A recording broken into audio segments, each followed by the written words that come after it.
Hi കൂട്ടുകാരെ, നമുക്കിന്നൊരു നേന്ത്രപ്പഴം കൊണ്ട് അരിപ്പൊടി കൊണ്ടും കൂടെ ഉള്ള ഒരു 4 മണി പലഹാരം ഉണ്ടാക്കിയല്ലോ.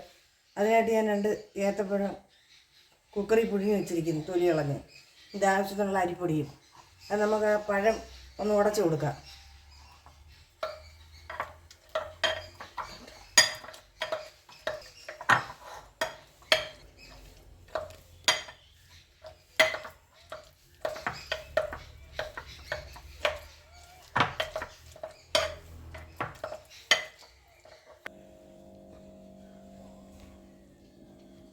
ശകലം ഉപ്പും കൂടെ ഇട്ട് നമുക്കൊന്നും കൂടെ ഒന്ന് മാവൊന്ന് കുഴച്ചിക്കാം.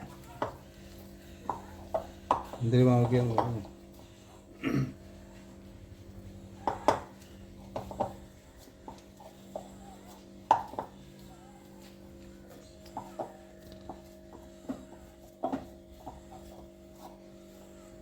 നേന്ത്രപ്പഴവും അരിപ്പൊടിയും കൂടെ ഞാൻ കുഴച്ച് ഇച്ചിരി ഉപ്പ് ഇട്ട് കൂടെ കുഴച്ച് വെച്ച് ഇനി നമുക്കൊരു ഇല എടുത്ത് നമുക്കതങ്ങോട്ട് പരത്താം.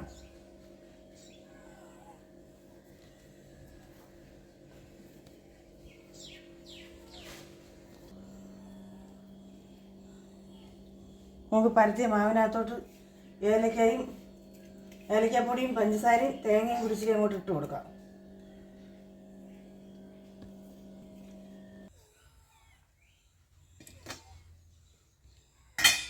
ഇഡലി പാത്രത്തിനകത്തോട്ട് ഞാൻ പരത്തി വെച്ച് നമുക്ക് ആ ഇലയപ്പം അടച്ചു വെക്കാം.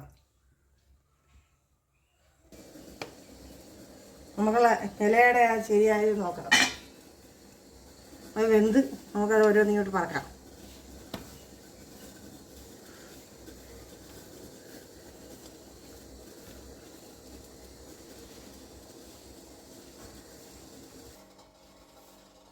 നമ്മുടെ 4 മണി പലഹാരം ഇവിടെ റെഡി ആയിട്ടുണ്ട്. എല്ലാവരും ഇഷ്ടപ്പെട്ടാൽ സബ്സ്ക്രൈബ് ചെയ്യണം, ലൈക്ക് ചെയ്യണം, ഷെയർ ചെയ്യണം. എല്ലാവരും